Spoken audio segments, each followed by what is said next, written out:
We got Matt Damon on, Jake, huh? No comments there? Dude, we already gave him enough shit before the call. I'm not going there again. It's like, oh, first time I've heard that, guys. I'm not doing it no more.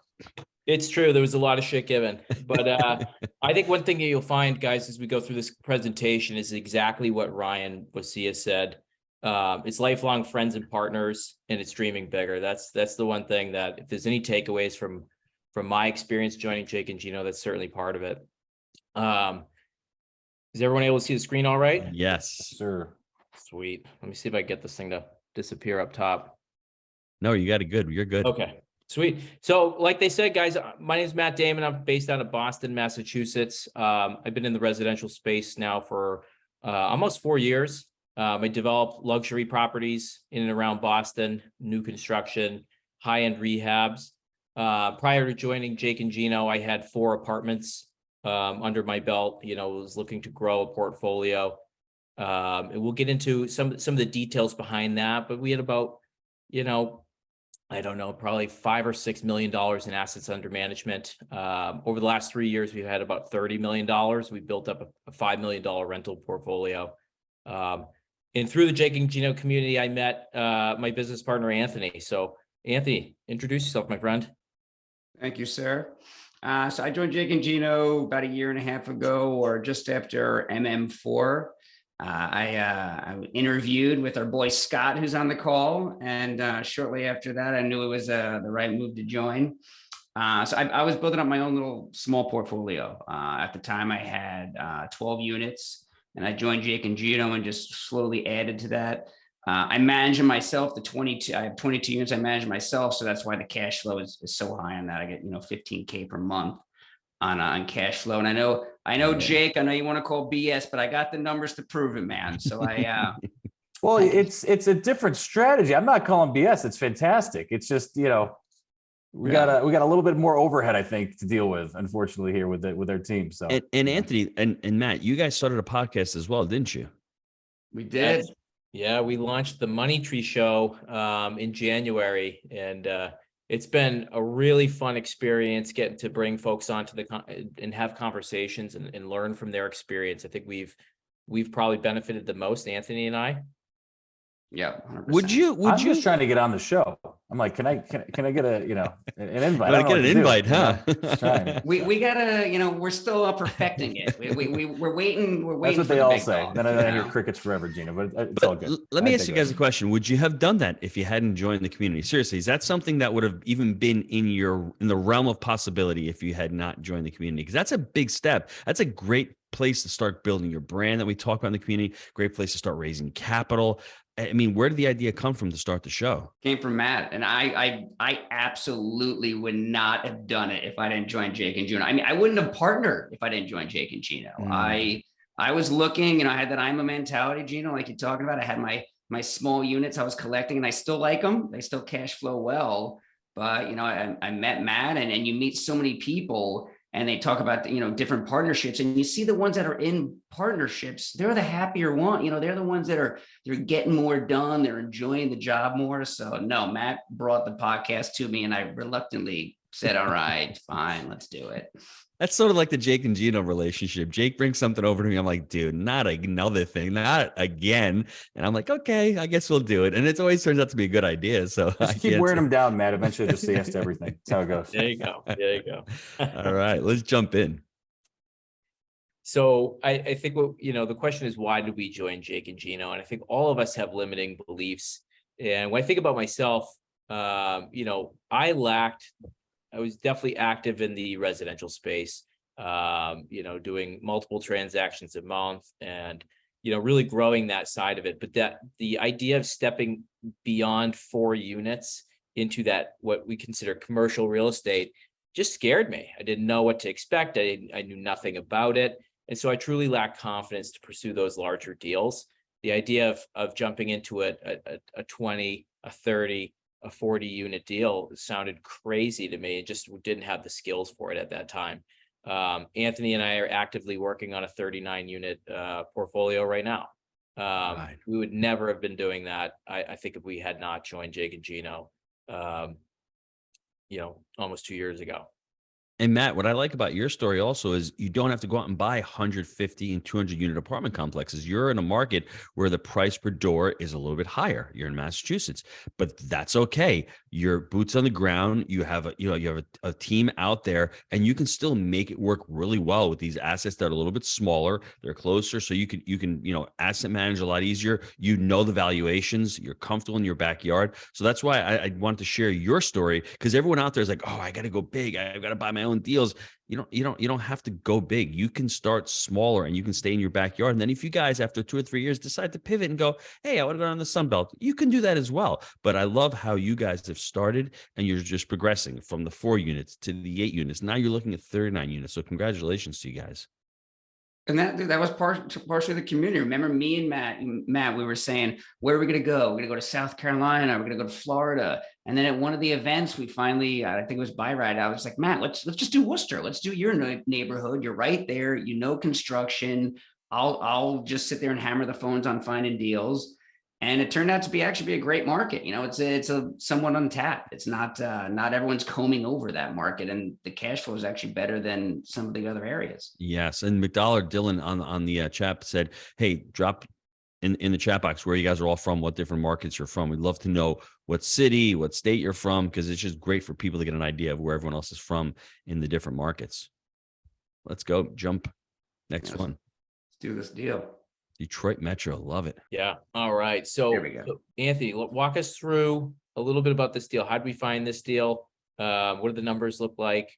What excites you on this one? Oh man, this is a great one. I want to find 20 more of these. So found it through a wholesaler, someone that Matt already had a relationship, which was awesome. Brought me in on it, which I very much appreciate. I expect 10 more, Matt. And we purchased it for 1.8. We didn't even put 200 into it. We have a 200K cap budget. We haven't even got there yet. Most people be scared of something like this. This is extreme value add. 5 of the units were vacant. It was a little beat up. And Matt and his crew went through with a chainsaw and got everything rented within a few months, stabilized the entire building, kicked up the NOI to an amount where we actually increased it by 900K in value in 3 months, which is almost unheard of. So Matt, Yes. talk about the relationship that you have though, because there may be a lot of people here who are own single family homes and maybe be wholesalers. Talk about the value that a wholesaler can have, or if you are a wholesaler, how do I get into multifamily? Well, join the Jake and Gino community. Wholesaler, you've got deals. There are students in the community who are looking for deals that you can partner with. I think wholesalers sometimes sell themselves short and say, I can't get into multifamily because I don't have the money. You've got something really important. You've got a deal that Matt and Anthony, you heard Anthony say, bring me 9 over, send me 9 more of these things. So if you're out there as a wholesaler or single family, please think about getting these deals into the Jake and Gino community. Totally. I mean, the guys that brought us this deal, they're young guys. They have a lot of energy. They're very excited, but they didn't have a lot of capital. And they brought us a deal. They negotiated a lot of it, and we took it from there to the bank and brought it all the way through. We did all the renovations. We handled ourselves. Those guys got a fee for finding it, and they got equity in the deal. So, Right. I mean, they turned their effort into cash. It's truly what they had. They put $0 into this, maybe a couple tanks of gas and a portion of their cell phone bill. That's about all they put into this. And they were able to make, pretty hefty amount of money off of it, and be part of the long-term play. So they get to see how we operate it. They get to see, get to go along with the process. That's awesome. And you got distribution started within 4 months, which is friggin' phenomenal in this market to be able to turn that property within 4 months and get it going. What else do you have on the deal? We have the buy right, the manage right, the finance right. Yeah, I think one of the things we really liked about this in our market, it's different, across the country, but in our market, Section 8 rates and, market rate rent is very similar. Mm-hmm. And so this building was filled with Section 8. The units that were occupied were Section 8 tenants for the most part. And just with paperwork, we were able to raise the rent from collecting about $9K a month to $24,000 per month. Wow. And it barely had any impact on the tenants at all, because 70 to 80% of that is paid for by the government. Mm-hmm. And the tenants loved the fact that we were fixing up distressed buildings and making it nice. We went through with a checklist and gave it to everyone and said, tell us what's broken. We have a CapEx budget. As soon as renovations are done, we're out of money. That's it. So tell us now what's going on. So people are like, my refrigerator hasn't worked for 4 years. I go shopping every other day to get groceries. So it's like, these are people that are living in distressed situations, and they've figured out how to cope because they got a landlord that's not attentive. We were able to come in and fix some of those problems right off the bat, which was awesome. So it made the tenants super happy to pay a couple extra bucks, and made our investors super happy to get distributions right away. And what do you typically, when you're working with wholesalers, what do you typically pay as a fee to wholesalers, Matt? Oh, I hate to share this. I mean, Don't do it. Don't do it. We paid for this deal. We paid for, I believe it was $45,000 to the wholesalers, and they got, like I said, they got a piece of the equity as well. And it was still a great deal. Like, it cash flowed really, really well. I think we're over 10%, and it was worthwhile for us and our investors. And you make them hungry because they're going to go out and look for deals. And more importantly, when they find a deal, they're coming to Matt and they're coming to Anthony. So just remember that. You think that, it's price versus value. You may think you're overpaying the wholesalers, but in this type of market, if they can start bringing these amazing deals and you're the first person to look at it and to say yes or no, there is so much value in that decision for them to bring it to you first. So always think about that. Anybody on this call, I think there's a lot of value in that. Yeah. And let's be honest, you own the deal now. Do you have any regrets paying that fee?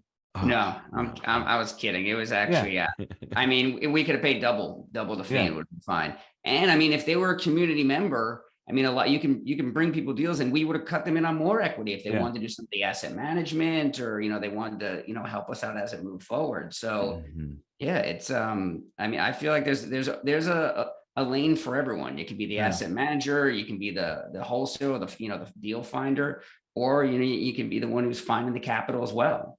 I love that. You said it so well, Anthony. It's really a team sport. I mean, Jake started out cutting grass, but then all of a sudden, there's so many different responsibilities in multifamily: deal finder, underwriter, asset manager, capital raiser, property manager, being boots on the ground. There's so many different responsibilities in the business.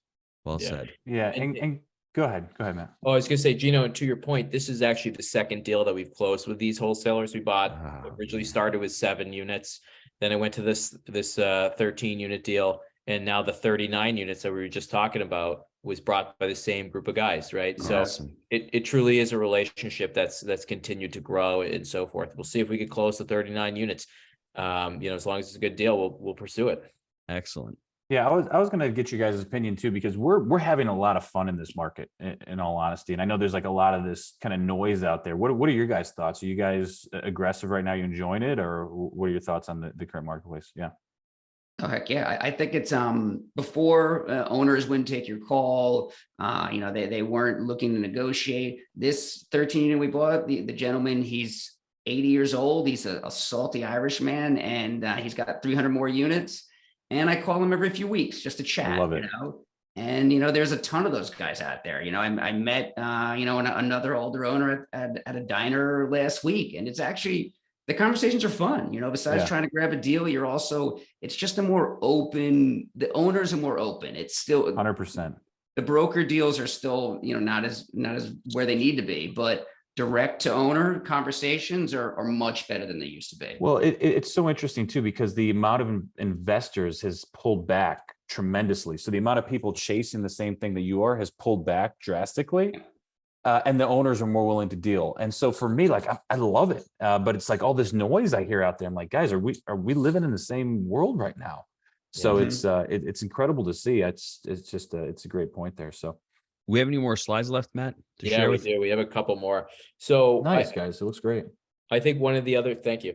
I think one of the other things is how did we fund this deal? So we used a community bank. When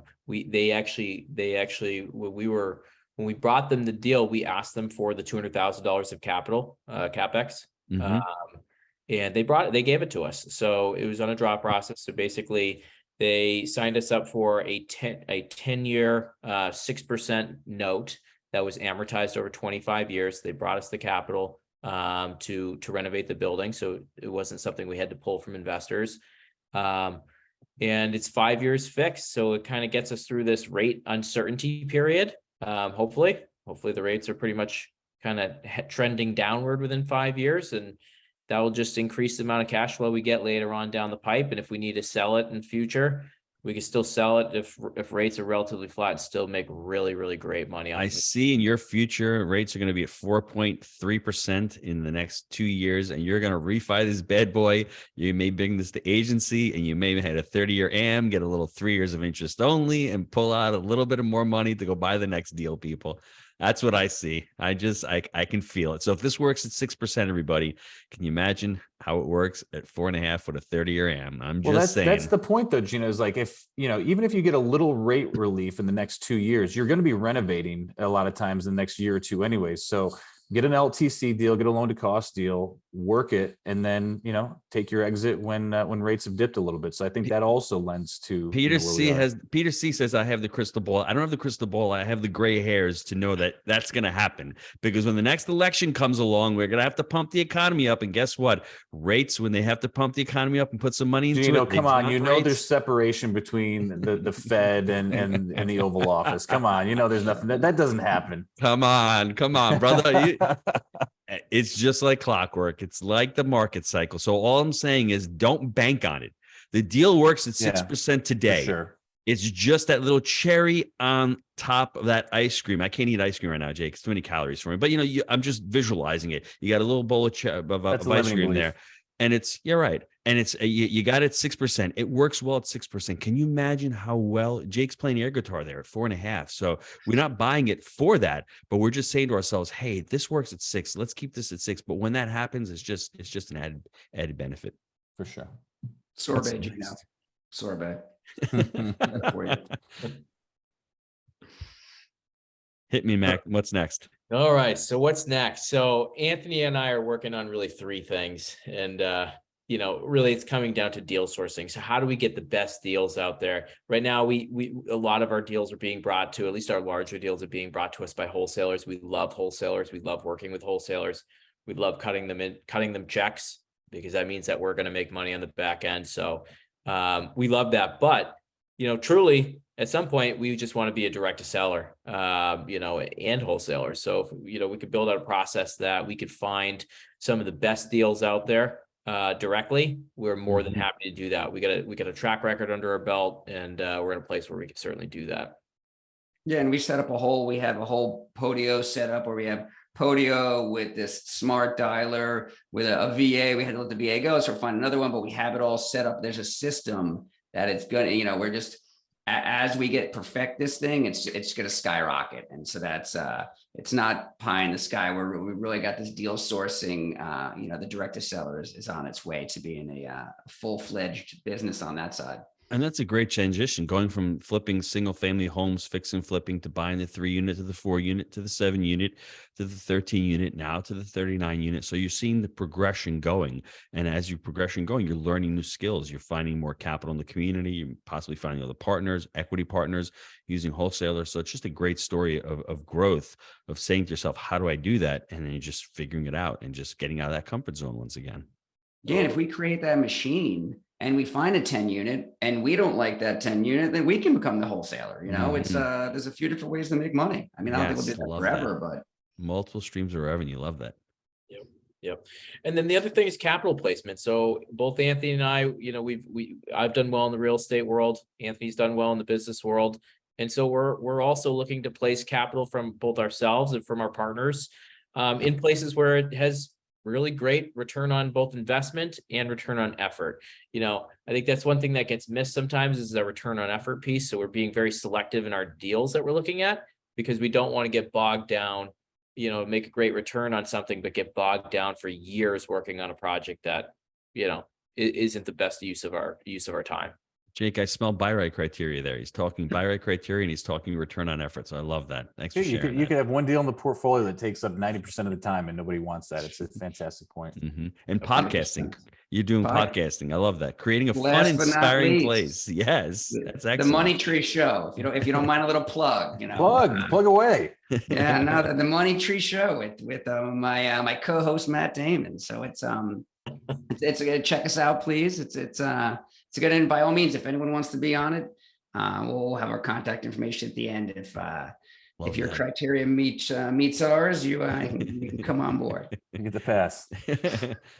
Thank you. So as Gino said, feel free to, grab your smartphones, whip it out. Was that what the phrase was, Jake? When in Just doubt, whip it out. When in doubt, whip it out. That's the official Jake and Gino marketing team. Just so you know. So thank you. For yeah, no, click on that broadleaf with Matt Damon, and you got Brightside Capital, Anthony Vandermeer, and go to the slide before that. Because what I want to do is tell the students and anyone on here listening to why should they book a call with Scott? Why should they book a call with the Jake and Gino team to see, how working with us looks like? You don't know what you don't know. I mean, I learned a bunch of things that could have saved me thousands and thousands of dollars. Like, just for one, I didn't know that you can negotiate a prepayment penalty. So a few of my loans before Jake and Gino have prepayment penalties that I can't get out of. If I knew that, Jake, we were at, I think it was one of the money mixers.